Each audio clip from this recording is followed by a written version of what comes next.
Well, this is only a 400-page speech. You know, I wanted to talk about how the economy, and it is a daunting task to talk about the transition we're trying to initiate here. I want to thank you, Glenn. Thank you, Cece, for the introduction and for the leadership you served as chair of my Council of Economic Advisors. It's great to be back in Brookings Institution. I started here 400 years ago as a senator. God, it's hard to believe that's long ago. Oh, I know, anyway. But, and then as vice president, and when I was thinking about running for president, I came here, and now as president. Last month, I spoke to the Economic Club of Washington, D.C. about the pivotal actions we took to rescue the economy from the devastating harm caused by that way, in my view, the pandemic was handled, and how we delivered immediate economic relief to those most in need. We got back to full employment, got inflation back down, managed a soft landing that most people thought was not very much likely to happen. Today, here at Brookings Institution, I'd like to talk about the pivotal actions we've taken to rebuild the economy for the long haul.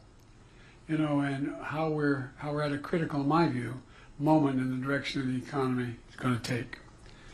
Next month, my administration will end and a new administration will begin. Most economists agree the new administration is going to inherit a fairly strong economy, at least at the moment. An economy going through fundamental transformation that's laid out a stronger foundation and a sustainable, broad-based, highly productive growth. And it's my profound hope that the new administration will preserve and build on this progress. Like most great economic developments, this one is neither red nor blue. And America's progress is everyone's progress. After decades of trickle-down economics that primarily benefited those at the very top, we've written a new book that's growing the economy, the middle out and the bottom up, that benefits thus far everyone. And this is going to be the test going forward. Over 16 million new jobs, the most in any single presidential term in American history. The lowest average unemployment rate of any administration in the last 50 years. 20 million applications for new business records. I mean, it's for new business, that is a record, I should say. Stock market hits record highs. I wish I owned a lot of stock. You know, the worst part of all this, I acknowledge at Brookings, for 36 years I was listed as the poorest man in Congress. What a foolish man. Anyway, 401ks are up. More than $1 trillion in private sector investment in clean energy and advanced manufacturing in just 2 years alone. After decades of sending jobs overseas for the cheapest labor possible, companies are coming back to America, investing in building here and creating jobs here in America, in my view, where they belong. And of course, this economic growth is not without pain. The entire world faced a spike in inflation due to disruptions from the pandemic and Putin's war in Ukraine. We acted quickly to get inflation down with the help of Republicans and Democrats. Inflation came down to pre-pandemic levels. Wages have increased, but still too many working and middle-class families struggle with high prices for housing and groceries and the daily needs of life. At the same time as inflation and interest rates continue to fall, we've entered a new phase of our economic resurgence. With the outcome of this election, we also face an inflection point. Do we continue to grow the economy from the middle out and the bottom up, investing in all of America and Americans, supporting unions and working families, as we have the past 4 years, or do we move backward, in my view, backslide, to an economy that's benefited those at the top while working people in the middle class struggle for a fair share of growth and economic theory that encourage industries and livelihoods to be shipped overseas. And I might add, I'm not anti-corporation. For 36 years, I represented corporate America. My state has more corporations registered in my state than every other state in the union. So I'm mildly accustomed to corporate America. And to see it grow is useful and helpful and necessary. But to make the most of the opportunities ahead of, I want to share key pages from our middle-out, bottom-up economic playbook and lay down what I believe to be a new set of benchmarks to measure against the next 4 years and see whether this theory is more than just a phenomenon. 4 years ago when I came to office, 3,000 Americans were dying per day from the pandemic that infected and then had a profound effect on our economy. Not only ours, but around the world. Millions of Americans lost their jobs or at risk of losing their homes. Hundreds of thousands of factories and businesses, hundreds of thousands, closed and creating despair in communities. I remember when I was campaigning, they'd say, my dad used to work at that factory. My grandfather works at that factory. It's gone. People lost hope. They lost hope, particularly through the Midwest and other areas of the country. Supply chains was shattered. Prices soared in everything from cars to homes to appliances. The previous administration, quite frankly, had no real plan to get us through one of the toughest periods in our nation's history. In fact, there's an old saying, if the only tool you have in your toolbox is a hammer, everything looks like a nail. Over the course of decades, Republican leadership, and I'm not those of you who know anything about me and my career in the Senate, I had as many Republican friends as Democratic friends, for real. I'm not one of these, anyway, I won't get going. But I've never been a big fan of trickle-down economics. It was a hammer that was hammering working people. My dad used to say, my dad was a well-read man who he got accepted to go to Hopkins, but during the war he never got to go. But my dad used to talk about it. He said, Dad, Joey, not a whole lot trickles down on my kitchen table at the end of the month. Slashing taxes for the very wealthy and biggest corporations, diminishing public investment in infrastructure, in education, in research and development. And keep your eye on it. We're going to find out whether or not what they want to do on each of those areas continue to slash, does it make sense or not. Offshore jobs and factories took off for cheaper labor overseas, destroying unions while imposing costs on those products made in America. And despite the mythical reputation to pay for itself, trickle-down economics deeply worsened our fiscal outlook, in my view. To offset the cost, advocates of trickle-down economics ripped the social safety net by trying to privatize Social Security and Medicare, trying to deny access to affordable health care and prescription drugs, lifting the fortunes of the very wealthy, often meant taking the rights of workers away to unionize and bargain collectively. And by the way, I'm all for the very wealthy. I'm not joking. You can make as much money as you can, good for you. But everybody's got to pay their fair share. And by rewarding short-termism in pursuit of short-term profits, extraordinary high executive pay, instead of making long-term investments in many cases. As a consequence, our infrastructure fell further behind. A flood of cheap imports hollowed out our factory towns. Remember Infrastructure Week? We had Infrastructure Week for 4 years and nothing got built. Well, everybody said when I wanted to have an infrastructure bill that mattered, over $1.3 billion, we'd never get it done. We got it done. Next president has a game plan I laid out, and by the way, he's going to find, since I made a promise I'd invest as much in red states as blue, he's going to have trouble not doing it. He's going to have a lot of red state senators who are opposed to all of it, didn't vote for it, deciding it's very much in their interest to build the facilities that are on this block. Economic opportunity and innovation became more concentrated in few major cities, while the heartland and communities were left behind. Scientific discoveries and inventions developed in America were commercialized in countries like China, bolstering the manufacturing investment and jobs instead of the economy. Even before the pandemic, this economic agenda was clearly failing. Working and middle-class families were being hurt. The pandemic and the economic crisis revealed a failure for everyone to see and to feel. And you know, one of the things that's going on here, they just turned off my, I'm going to go on. I lost the electricity here. Anyway, one of the things we found is that, you know, we invented the computer chip, size of the tip of your little finger, to power everyday lives, from vehicles to advanced weapons, cell phones, everything in between. The United States invented these computer chips, but over time we stopped making them. In the very beginning we produced 40% of them in the world. Well, they all went overseas almost, virtually all. So when the pandemic hit, we found out how vulnerable America was. Supply chains abroad got shut down in the Far East because people got sick. the factories making the chips closed. And all of a sudden everybody started to learn about supply chains, a phrase that was probably used more in the last 4 years than the last 40 years. No, I'm serious. Couldn't get these chips. Prices soared. For example, it takes over 3,000 chips to build an American automobile, 3,000. But when the overseas factories making those chips shut down, the production stopped, and the cost of new cars soared. You know, it didn't have to be that way. And I was determined to change that.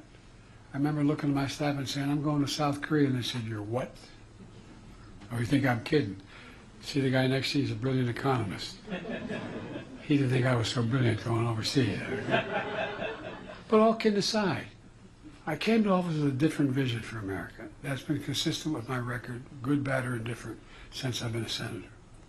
Grow the economy from the middle out and the bottom up. Invest in America and American products. And when that happens, everybody is. The wealthy still do very well. And all of America, no matter where they lived, whether they went to college or not, I was determined to restore U.S. leadership in industries of the future. You know, 4 years later, we have proof that the playbook is at least now working. You know, within the first 2 months of office, I signed the American Rescue Plan, the most significant economic recovery package in our history. And also learned something from Donald Trump. He signed checks for people for $7,400 because we passed the plan. And I didn't, stupid. But all kidding aside, I realize we're talking about the impact of politics, but the economic basic principles are what we're after. You know, we helped pass that act, we helped vaccinate the nation. And as we return to full employment, this was just the beginning. We understood we needed long-term investments for the future. Investing in America agenda, which includes my bipartisan infrastructure law, CHIPS and Science Act, the Inflation Reduction Act. Together, they mark the most significant investment in America since the New Deal. And that's a fact. I mean, whether it's good or bad, that's a fact. The Inflation Reduction Act alone is the most significant investment in climate and energy ever anywhere in the entire world. We were told we couldn't get it done. We got $368 billion. We make these investments. When we make them, we buy America. Buy American has been the law of the land since the 30s. I won't go back, it takes too much time. But you go back to the laws Lincoln, my lord. You go back to the laws that Roosevelt passed about allowing unions to resist being stepped on and organized. Well, there's a provision, a Buy America provision. I was a senator a long time. I thought I was pretty informed. I didn't know it existed. And by the way, former presidents didn't know. If they knew, they didn't say anything about it. It says the money that the president authorizes the Congress to spend should be used by the president to hire American workers and buy American products. There's an exemption. You couldn't find the American product, American worker, you could go overseas. But you had to show it. Well, guess what? Past administration, including my president, failed to buy America. But not on my watch. We're modernizing our roads, our bridges, our ports, our airports, our clean water system, affordable high-speed internet systems, and so much more. And by the way, if you think about the high-speed internet systems, they're as consequential to farmers as electricity was during the administration of Roosevelt. I'm serious. You can't function without it. And we've incentivized building all these large federal projects with American products and American union, mostly union labor. New pathways into these jobs, including a record number of registered apprenticeships that we've made sure occurred. As I noted earlier, when I came to office, semiconductor manufacturing had moved overseas. I was determined to bring it back, so it wouldn't be at the end of the supply chain, but at the beginning of the supply chain. And that's what we've done with my CHIPS and Science Act, which has attracted $350 billion in private sector investment in America, including from Korea and from Taiwan. I remember when we went to digress, I shouldn't because of a long speech, but to digress just a moment, went to South Korea. And I met with Yoon and I met with Samsung. I said, why are you making this billions-dollar investments in what they call the Field of Dreams outside of Columbus, Ohio? He said, because you have the most capable workers in the world, and it's the safest place in the world for me to make my investment. These investors are building what they call new fab. You all know this. But a fab is new factories, but they're these giant, giant things, big as football fields. And guess what? When they're built, they employ thousands of people. And guess what? The average salary, $102,000. And you don't need a college degree to do the job. These investments, massive chips factories, these fabs, these the size of several football fields. As I said, and the field is named from all across America, from New York to Ohio to Arizona. I mean, you know, and when I ask these companies why they're investing, again, not a joke. I give my word, and you all know that. You're businesswomen, man. You all know it. They say we have the most qualified workers in the world. Everybody thinks that, you know, I have trouble with my union friends. They're not very good salesmen for themselves. Everybody thinks, the average person out there thinks, I want to be an electrician. 5 years later, as an apprentice, you can become an electrician. Look, the CHIPS investments are creating over 125,000 jobs so far. Many of those jobs are paying over 100 grand a year, and we don't need a college degree, as I said. And it's not just fabs. These investments are creating opportunities for entire communities. Small businesses creating even more jobs when they move. When you build, for example, you build one of these fabs, whether it's in Syracuse or wherever, they're all over the place. Guess what? You know what happens? They end up building drugstores, coffee shops, automobile dealerships. They build entire communities because thousands of people move in who can afford to live a decent life. In fact, and we knew in the beginning, this wasn't going to come to fruition in my campaign, my administration. It takes time to get this done. But watch 2, 4, 6, 8, 10 years from now. We'll soon be the only economy in the world to have all 5 of the major chip companies operating in the United States of America. It's not only creating thousands, it will create thousands of jobs and good paying jobs, building chip factories, but also creating those jobs for workers installing more solar panels, batteries, selling more electric vehicles than ever before. You know, that's a construction boom and manufacturing boom all across America. It's just going to continue to pick up with the billions of dollars being invested. When faced with unfair practices from abroad, we've taken a tough but targeted action on behalf of the American worker, American businesses, and factory towns. You know, we know the pandemic and Russian war in Ukraine and inflation created enormous pain and hardship all across America. It's true for every major economy in the world. But we took aggressive action that brought prices down. For example, after Russia's invasion of Ukraine, causing gas prices to spike globally, I ordered the biggest release of ever in our Strategic Petroleum Reserve. That's all that you all know. Most people listening wouldn't, but that's all that oil we've taken. And we challenged the oil and gas companies to take their record profits and invest more in production. Invest more in production. Today, American energy production is at record levels, including in oil and gas production. Gas prices are down to $3. $3, below the price before Russia's invasion. In addition, we've successfully pushed back all the oil released at a much lower price, and we've refilled the facilities, making the taxpayers in the process $3.5 billion. Brought it out, got it back, a hell lot cheaper to fill it back up. Now inflation is coming down faster than almost anywhere in the world in advanced economies. As inflation eased and the strong labor market persisted, inflation-adjusted wages and incomes began to rise. Average after-tax income is up almost $4,000 than prices on average for average Americans. 80% of working-age Americans have jobs, near a multi-decade high. We're creating a record jobs. 60% of all Americans who chose to pursue a 4-year degree, who chose not to pursue a 4-year degree. With our historic backing of union, public support for unions is the highest it's been in more than half a century. And the labor movement is expanding and changing, and new companies are in industries. Here's why it's important for all workers. I asked the Treasury Department when I was pushing for union expansion to do a study.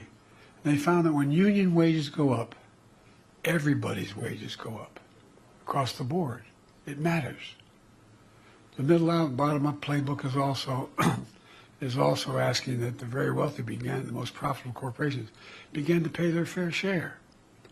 I won't use the usual site that's used. We got 1,000 billionaires in America. Their average federal tax is 8.2%. Anybody want to trade with them? Well, look, my predecessor's $2 trillion tax cut overwhelmingly benefits the very wealthy and the biggest corporations, delivering tax cuts to the top 1% worth more than 50 times the tax cuts that went to middle class families, you see. My approach is leading to better results for everyone. I kept my commitment that no one, and it didn't make me very popular with Democrats, no one earning less than $4,000 a year would see $400,000 a year would pay an additional single penny in additional taxes. No one. Not only I fought hard to expand the child tax credit for working families, but cut child poverty nearly in half. And by the way, it increases economic growth. More women can go back to work. More women can grow the economy. Expanded tax credits to make health insurance more affordable for millions of Americans enrolled in the Affordable Care Act. By the way, the other team tried to get rid of it, 51 votes, okay? After a decade of severe underfunding, I fought hard to make the IRS have a budget with enough personnel and technology. And it's awful hard. It's easy to go after my taxes, not a problem. You know, and I make a good living. You pay me a lot of money as a president. But for the very wealthy, it's awful hard. You need more personnel. And guess what? We finally, after the fight, got more personnel. Never did I think I'd be fighting to get more tax collectors. We got more folks in the department. Result, the IRS has already collected over $1 billion in unpaid taxes from the super wealthy that had not been paid in the past. Look, folks, our economic playbook also includes increasing fair competition. I'm a capitalist. But capitalism without competition is not capitalism, it's exploitation. But not on my watch. My Inflation Reduction Act took on Big Pharma, reduced the price of insulin for seniors with diabetes to pay only $35 a month until close to the average of $400 a month. You know, when I was trying to sell this to the American public, I'd go around the country doing town meetings and say, anybody has a prescription from a major drug company in America? Come with me, get an Air Force One. I will take you to Toronto, to Berlin, to Rome, to anywhere in the world. I'll get you that same exact prescription from the same exact company for somewhere between 40 and 60% less. Well, the Inflation Reduction Act also finally gives Medicare the power to negotiate lower drug prices for seniors across the board. It's already passed.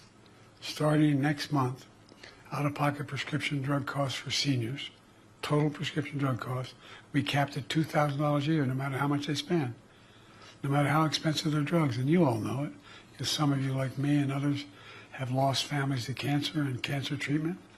Those drugs, cancer drugs, cost $10, $12, $14 million, $1,000 a year. These other reforms not only save seniors money, not only saves the patient money, but guess what? It saves every one of you taxpayers money, because the federal government is not paying out $160 billion over the next 10 years that it had to pay up now. Because they're not paying that, they're paying $35, not $400 for the prescription. Exorbitant prices of pharmaceutical companies have been charging. We're also lowering costs by eliminating junk fees. Junk fees are those hidden costs that can add up to hundreds of dollars for the average American family. You know, hidden costs like excessive banking overdraft fees. So I didn't realize I had the power to do this, but we brought them down from average of $35 a month for an overdraft to $5 a month. Cost the banks a lot of money, but it was fair. $35, deal with the overdraft. And in addition to that, there's late fees for credit cards, apartment application fees. I know most of us don't even look at that, but just to apply. Hidden hotel fees, or family seating arrangements on flights. A lot of you got that one down.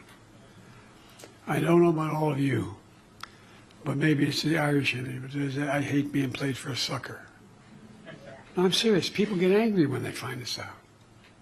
Fair competition is especially important for small businesses that have been crushed by decades of concentrated corporate power.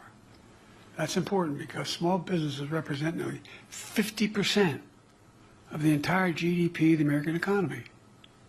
Because of our policies and confidence of entrepreneurs in the economy, we've seen 20 million, since I became president, 20 million new business applications during this administration. The most of any presidential term in history, a record. Black businesses ownership is doubling. Hispanic business ownership is up by 40% since the pandemic. Share of women in business is also on the rise. It all has benefited not just those groups, but all of the economy. Every single application for a new business license is like an act of hope, a confidence. There's so much more from our playbook. Bottom line is, in 4 short years, we've come a long way. Excuse me, my cold, if I apologize. From the crisis we inherited, we not only beat the pandemic, we broke from the economic orthodoxy that has failed this nation, in my view, for a long time, a theory that led to fewer jobs, less economic growth, and bigger deficits. I had a fundamentally different theory. My theory was the strongest economy is built from the bottom up and the middle out, from the middle out and the bottom up, not the top down. And the best way to build in America was to invest in America, invest in American products, invest in American people, not by handing out tax breaks to those at the top. And I'm not looking, look, I don't want to get in, we can talk about taxes. But it was long past time for America to make a generational investment in our infrastructure, in our manufacturing base, in the technological edge in our clean energy future. I know it's been hard for many Americans to see, and I understand it. I just try to figure out how to put 3 squares on the table. But I believe it was the right thing to do. Not only to lift America out of economic crisis caused by a pandemic, but set America on a stronger course for the future. And we did that. We don't take my word for it. Here's how Time magazine and other commentators describe the economy. I'm leaving to my successor, and there's a number of these quotes. President-elect Trump is receiving the strongest economy in modern history, which is the envy of the world. I'm going to say something outrageous. I know a fair amount about foreign policy. I've known every major world leader for long, been around 500 years. I know these guys. And I don't know anybody who wouldn't change their economy with ours. Can you think of one, any major nation? Says, I want to trade. I don't want to trade. I'll keep mine. I like what I'm doing. Let me close with this. By all accounts, the incoming administration is determined to return the country to another round of trickle-down economics and another tax cut for the very wealthy that will not be paid for, or if paid for, is going to have a real cost, once again causing massive deficits, or significant cuts in basic programs from healthcare, education, veterans benefits. On top of that, he seems determined to impose steep universal tariffs on all imported goods brought to this country, on the mistaken belief that foreign countries will bear the cost of those tariffs rather than the American consumer. Who do you think pays for this? I believe this approach is a major mistake. I believe we've proven that approach is a mistake over the past 4 years. But we all know in time what will happen. I've never agreed with Ronald Reagan's approach to the economy, although I got along with him very well. But I did agree with something he said.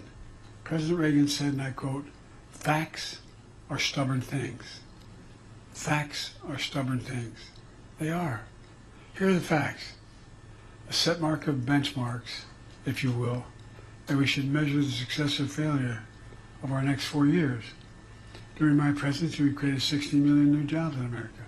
Will the next president create jobs, or like Herbert Hoover, be the only president to lose jobs in his administration? During my presidency, will we see the lowest average unemployment rate of any administration in 50 years? Will the unemployment be higher or lower in the next 4 years? We have had a strong economic growth of 3% on average on a yearly basis. Will the next president have a stronger or weaker economic growth? And inflation. Yes, inflation. We're battling through worldwide effects of the pandemic, Putin's war in Ukraine, and supply chain disruptions. I'm leading the next president with an inflation rate that's near 2%. Where will inflation be at the end of the next president's term? Look, these are simple, well-established economic benchmarks used to measure the strength of any economy, the success or failure of any president's 4 years in office. They're not political or rhetorical opinions. They're just facts, simple facts, as President Reagan called them, stubborn facts. And one more fact as I prepare to leave office. You know, there is no country on earth better positioned to lead the world in the years to come than America. Think about what stunned me. And again, I'm going to say something outrageous. I have as much experience in foreign policy as any president in history of the United States has had. The chairman of the Foreign Relations Committee, anyway, I spent a lot of time. I know all of them. Well, the decisions we make over the next 4 years have been transformative to the nation. But I tell you what stunned me, and I'm not being a hyper-American here. I can't name a single country in the world that doesn't think, put it this way, if we're not leading the world, who does? Not a joke. I'm not being wise guy. If we do not lead the world, what nation leads the world? Who pulls Europe together? Who tries to pull the Middle East together? How do we do the Indian Ocean? What do we do in Africa? We, the United States, lead the world. And you all are extremely experienced women and men. You know many of these leaders. You know many of these countries. Find me one that says we're not, or wish we weren't. Look, my hope and belief is that the decisions and investments are now so deeply rooted in the nation that's going to be politically costly and economically unsound for the next president to disrupt, to cut. You know, some of my friends in the Republican Party, when I do States of the Union, who holler and like, you know, those things. They're against all the things we did. Keep your eye on them. Tell me what they want the programs we voted for them to cut in their states.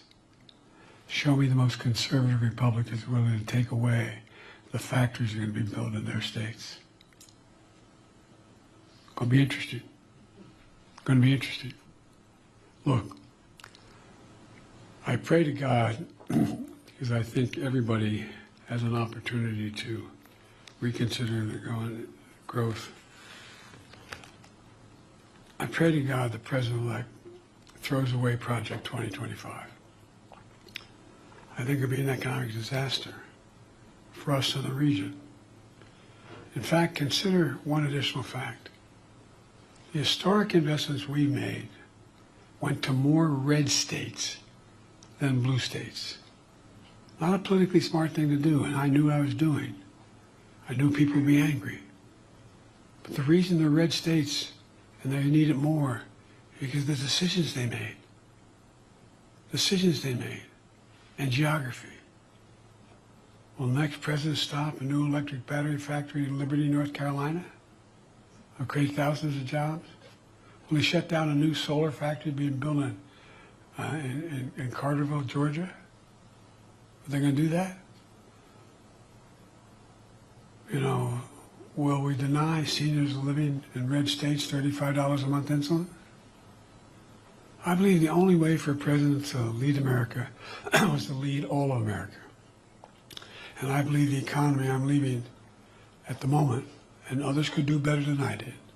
I'm not saying it was perfect, but ends up at this moment the best economy, strongest economy in the world. And for all Americans, doing better. So we got a lot to do, and I'm leaving the presidency, but I'm not going away. It's bad news for y'all. Because I think we got to bring this country back together. When I announced my candidacy for president, I said I was running for 3 reasons. One was to restore the soul of America. Just decency in the way we treat one another. Politically, the way we treat one another. I know you know that back when Pat was around and others, we had vicious fights. We'd go and sit and have lunch together in the Senate dining room. Taking more of your time than I should, but one of the things that I realized when I was vice president, Barack wanted me because of my background in foreign policy and my ability to work in the Congress very well. And so about 6 years in, I decided to go up to the Senate dining room, I'm president of the Senate, to sit at the table where Democrats and Republicans sit together, and began to listen again, just talk to people. Well, guess what? No place to go. You've been to the senator's dining room where they take you into the room where you can eat with other senators and other people. But right, the doors on the left of that elevator are private dining. Used to be a long buffet table. You walk in, a long table sitting, I guess, 16, 18 people on the right, parallel with the table, and you walk through an archway, and there's a table going the other way. One was the Democratic table, one was the Republican table. And when there weren't enough to sit at any one table, then they all sit together. It's hard to really dislike an individual that you strongly disagree with when you find out his wife is dying of breast cancer, or he just lost a child, or he's having serious physical problems himself. We knew each other. I really mean it. Barack used to drive Barack crazy when we met every morning at 9 o'clock, and with his last people talked to one another when the day ended. And always give him, he said, I know. All politics is personal. But it is. It is. I watched Teddy Kennedy and Jim Eastland rip each other apart on the floor and then go down and have lunch together. So one is to restore the soul of the country. The second thing to do, I was trying to do when I ran, was to begin to restore the middle class, to focus on people most in need. And thirdly, was to bring the politics together again. Again, we don't have to agree with one another, but we sure now have to stick with the system that's allowed us to strongly disagree and yet keep within the confines of the admonitions of the Constitution. I've taken much too much of your time, and I apologize, but you're among the most informed people in Washington. And I would really appreciate, down the road here a little bit, any constructive criticism you have, and I'm sure you have some. All right, thank you so very much for having me.